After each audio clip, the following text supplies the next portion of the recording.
The Caribbean is known for its intoxicating rhythms, breathtaking beaches, beautiful and talented people, rich foods, and vibrant carnivals. But there is another reality that is less known, the tsunami of non-communicable diseases.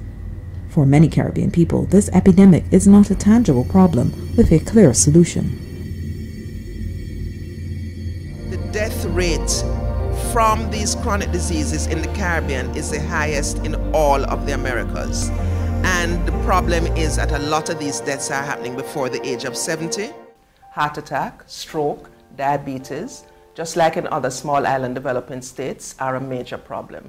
For example, in Barbados, half of the population over the age of 65 has diabetes, and 40% of adults in the region have high blood pressure, the leading risk factor for death.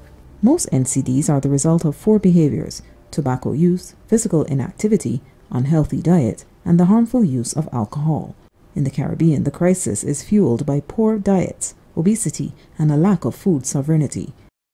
We have long had a history of cooperation in health.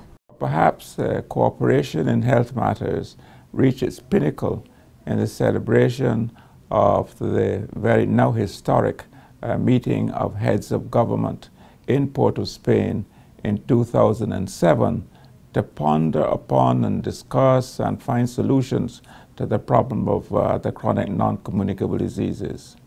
At that historic meeting in Port of Spain, the heads of government emitted the declaration to prevent and control non-communicable diseases.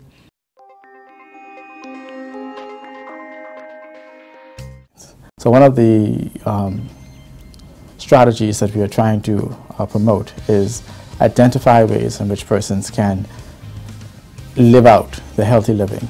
I am promoting health in my community through wellness in children, trying to promote wellness.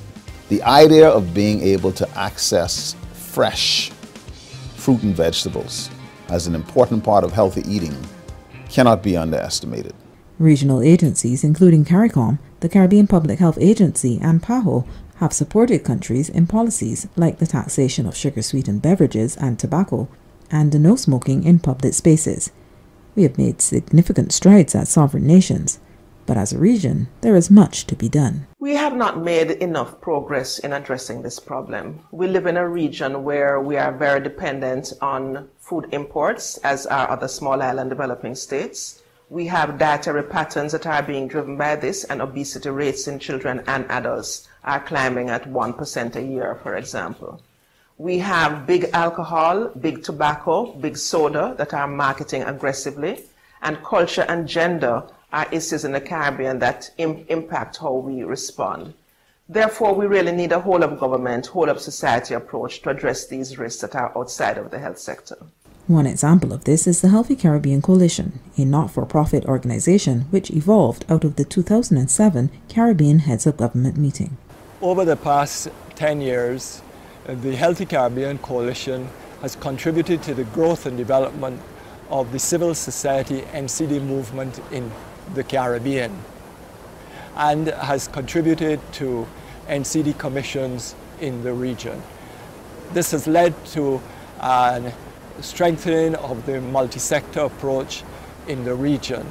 The HCC will enhance its multi-sectoral efforts, seek to contribute to the scaling up of initiatives leading to the sustainable development goals, bring greater voice to the youth and people with NCDs.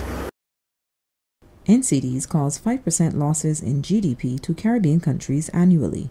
These losses will accelerate, mainly due to rapidly increasing obesity and population aging. Price and tax measures on tobacco, alcohol, and unhealthy foods can generate additional revenue and improve public health through change in consumption. Ministries of Finance, Health, Education, and Agriculture need to jointly address obesity, the leading risk for disease and death in the Caribbean. Accountability mechanisms have been part of the response, with countries reporting annually on their performance. Larger countries have done better in response, and smaller countries have done not as well. The areas where we have done particularly well have been areas where there have been regional supports and blueprints for action. Poor performance was in diet, schools, and communication.